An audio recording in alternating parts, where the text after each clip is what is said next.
Dedikodu qurbanı Camal Zeynaloğlu Hekayə Salehin Bakıda ərdə olan bacısı Sevda haqqında çətdə bəzi söz-söhbətlər dolaşırdı. Bu dedikodulara son qoymaq üçün Saleh və böyük qardaşı İlqar Bakıya getməyi qərara vermişdilər. Saleh belə söz-söhbətləri heç cür öz kişilik ləyaqətinə sığışdıra bilmir. Bu söz-söhbətlər onun hissiyatına, kişilik qüruruna bərk toxunurdu. Hətta o son vaxtlar kənd içinə, tanış-biliş arasına da çıxa bilmirdi. Qardaşlar şəhərə sabah erkən yola düşməyi qərarı almışdılar. Saleh otaqda var-gəl edir, birdən hansısa şairin yazdığı şeirdən bir parçanı bərkdən öz-özünə söyləməyə başladı.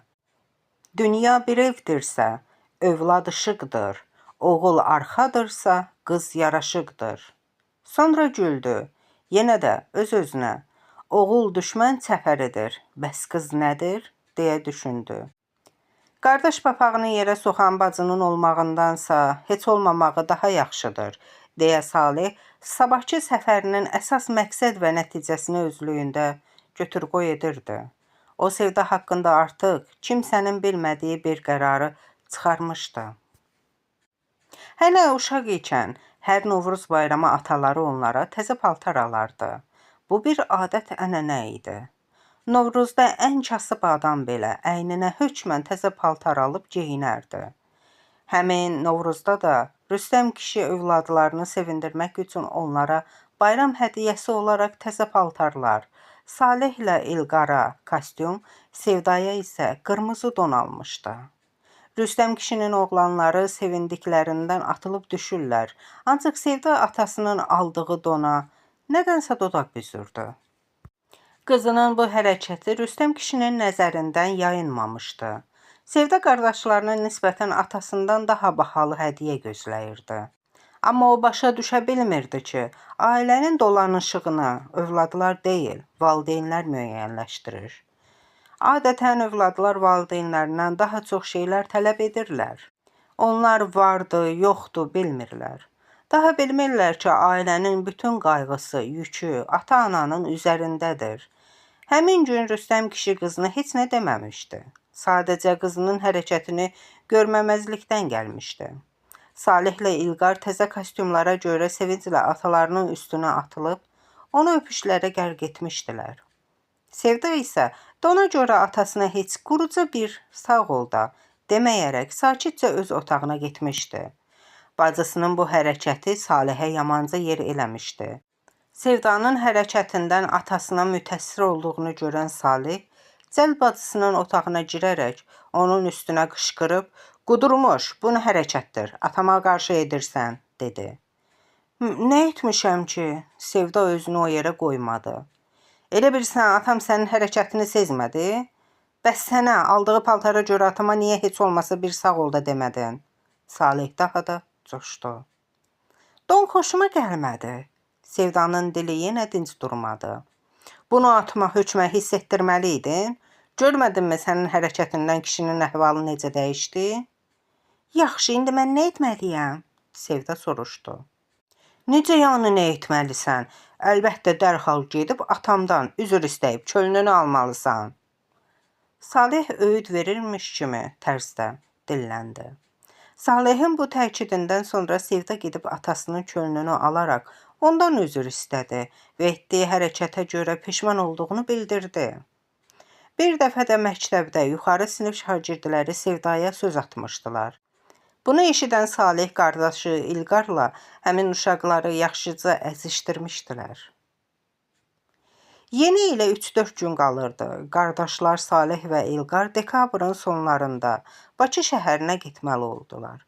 Onlar birbaşa bacısı gilə deyil, köhnə dostlarından birinin evinə getdilər. Bu uzun müddətli ayrılıqdan sonra sevinclə başlayan və faciəli sonluqla bitən görüş olacaqdı. Saleh və İlqar özləri ilə içki də götürmüşdülər. İlqar Salehdən, "Bəs Sevda ilə getməyəcək?" deyə soruşdu. "Oraya da gedəcək, ancaq indi deyil," deyə Saleh qardaşına arxayın etdi. İlqar Salehdən fərqli olaraq sakit təbiətli oğlan idi. O, qardaşının tündməcaz olduğunu yaxşı bilirdi.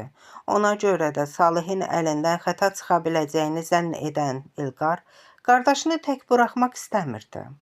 İlqarın bu səfərdə əsas məqsədi həm də bacısı Sevdaya öyüd nəsihət vermək və özünün sülhməramlı missiyasını həyata keçirmək idi.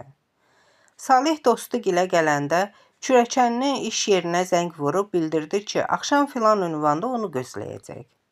Mənsur işdən çıxandan sonra əvvəlcə evə tələsdi.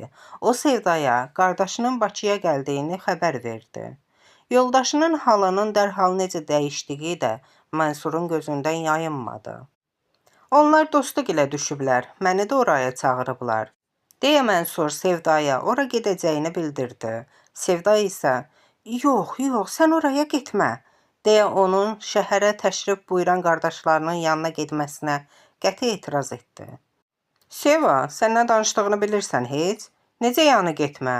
Kürəkənin borcu qayının çağırışına getməkdir, deyə Mənsur ilk dəfə olaraq Sevdaya acıqlandı. Sənə deyirəm, getməyəcəksən vəssalam, bunun hələ mənim üstümə qoruzlanmağına bir bax, deyə Sevda da Mənsurun sözünü kəsdi. Mənsurda artıq qırmızı işıq yanmışdı. Son vaxtlar Sevdanın özbaşına hərəkətləri Mənsuru boğaza yığmışdı. O səhər tezdən işə gedir, bir də axşam qayıdırdı. Onlar ailəlilər üçün tikilmiş fəhlə yataqxanasında yaşayırdılar. Ev almaq növbəsinə də az qalırdı. Mənsur əsəbi halda qapını çırpıb, qayınlarının dedikləri ünvana yollandı. Ora çatanda artıq məclis arəstə idi. Qayınlar da artıq kefləşmişdilər. Səhərdən bəri harda qalmısan ay Mansur? Gözləməkdən yorulduq, ona görə də sənsiz başladıq. Buyur, bu çapma stəkanı əvvəlcə vur getsin. Çünki gecikdiyin üçün ştraf olunursan. Gəl bizə çat, sonra davam elətdirərik, deyə Salih yeznələrinə heç nəfəsini də dərməyə macal vermədi. Mənsur da qaynının sözünü yerə salmayaraq, araqla dolu stəkanı bir nəfəsə başına çəkdi. Məclis gecədən xeyli keçənə qədər davam elədi. Salih sərxoş olsa da, qabaqcadan beynində cızdığı planı həyata keçirmək üçün məqam gözləyirdi. Salih stolun üstündən siqaret götürüb yandırmaq istədi. Ancaq qutu boşalmışdı. Heç kimdə siqaret qalmamışdı. Ev sahibi qonşudan siqaret alıb gətirmək üçün ayağa durdu. Salih etiraz etdi. Eldar, lazım deyil. Artıq gecdir, qonşuları narahat etmə. Bu zaman Mənsur ayağa qalxmaq istədi, ancaq Salih əsəbi halda onu da yerində oturtdu. Mənsur Salihin xasiyyətini bilirdi. O kefli olanda gərək bir sözünü iki eləməyəsən. Siz mənsiz davam edin. Mən bu dəqiqə siqaret alıb gəlirəm, deyə Salih ayağa qalxıb, paltosunu geyindi və qapıya tərəf gələndə İlqar arxadan, Salih, bəlkə mən də səninlə gəlim, deyə qardaşına müraciət etdi. Daha sən niyə gəlirsən? Bir qutu siqaret almaq nə böyük işdir ki? İlqar haradan biləydi ki, Salihi tək buraxdığı üçün sonradan özünü çox qınayacaqdı. Salih beynində ona bircə anda olsun rahatlıq verməyən planını həyata keçirmək üçün oradan birbaşa bacısı gilə gəldi, qapını döydü. Sevda kim olduğunu soruşdu. Mənəm, aç qapını, deyə Salih amiranə tərzdə dilləndi. Sevda gələnin Salih olduğunu biləndə rəngi avazladı. Onun qapını açmaqdan başqa əlacı qalmadı. Sevda qapını açarkən üzündə süni təbəssüm yaratmağa çalışdı. Qardaş, səndən nə əcəb, çoxdandır ki, bizləri yad eləmirsən. Heç demirsən Bakıda bir bacım yaşayır, arada gedib bir ona baş çəkiyim, deyə Sevda qayğıkeş bacı kimi görünmək istədi. Ancaq Salihin qəzəb dolu baxışlarını görəndə özünü itirdi. İndi bilərsən, qardaşının papağını yerə vurmaq nə deməkdir, həyasız, deyə Salih cəld qapını içəridən bağladı və əlləri ilə bacısının ağzını qapadı. Sonra dəsmalını çıxarıb Sevdanın ağzına bastı. Sevda əl-qol atmağa başladı. Birdən Salihin gözü evin küncündəki ipə sataşdı. O cəld ipi götürüb Sevdanın əllərini və ayaqlarını bağladı.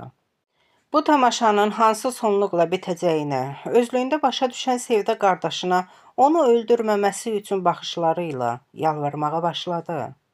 Bütün bunları görməyən Salehin gözünü qan örtmüşdü.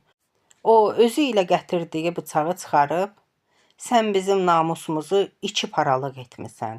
Kənd arasında kişilik qürurumuzu heç etmisən. Adamların özünə baxmaqdan utanırıq, ay ləçər. Sənin nəyin çatmırdı? Gül kimi işgüzar ərin var.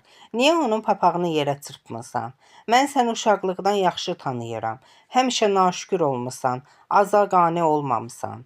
Bu cür namussuz, şərəfsiz qadının daha həyatda yaşaması mümkün olan şey deyil." deyə əlindəki bıçaqla bir neçə dəfə bacısının döş qəfəsinə zərbələr endirdi. Bununla ürəyi soymayan qardaş bacısının saçından tutub onun başını kəsdi. Bu zaman səsə onun yatmış uşaqları oyandı. Onlar analarını al qan içində görüb ağlamağa başladılar. Bu vaxt qapı açıldı. Mənsur otağa girdi və gördüyü mənzərədən dəhşətə gəldi. Uşaqlar qorxularından küncə qısılıb tir-tirəsirdilər. Mənsur lal dinməz dayanıb Salihə baxırdı. Mənsur Salihin məclisi siqaret bəhanəsi ilə tərk etməsindən şübhələnmişdi. Buna görə də 10-15 dəqiqə keçəndən sonra Salihin ardınca getməsini bildirərək oradan birbaşa evə tələsdi. "Sən də bir kişi deyilsən," deyə Salih Mənsuru kənara itələdi və otaqdan çıxıb birbaşa polis idarəsinə getdi. Son.